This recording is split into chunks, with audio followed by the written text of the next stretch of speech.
कोयना आणि वारणा धरण पाणलोट क्षेत्रात रविवारी दमदार तर जिल्ह्यात संततधार पाऊस झाला।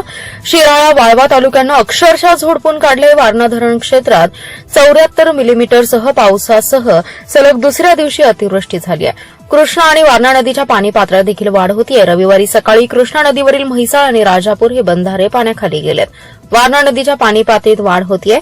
पात्राबाहेर पडलेल्या वारणा नदीचं ड्रोनद्वारे दृश्य SM फोटो फिल्मचे शुभम माने यांनी टिपलंय।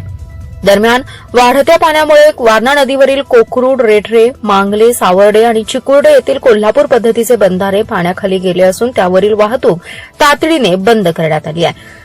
रविवारी सकाळी 8 वाजेपर्यंतच्या 24 तासात जिल्ह्यात सरासरी 11 मिलीमीटर पावसाची नोंद झाली।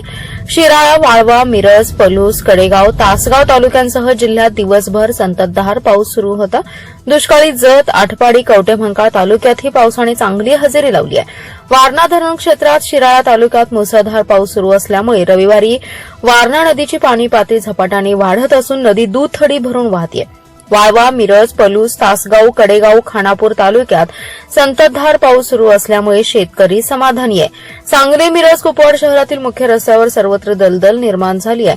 मुसळधार पावसामुळे वारणा नदीचं पाणी शिराळा, वाळवा, मिरज तालुक्यातील नदीकाठची सुमारे 150 हेक्टर शेतीत पाणी शिरले। चिकुर्डे येथील जुना पूल, मांगले, सावर्डे पूल, कोकरूड, रेठरे बंधारा पाण्याखाली गेला असून काही मार्गावरील वाहतूक बंद आहे।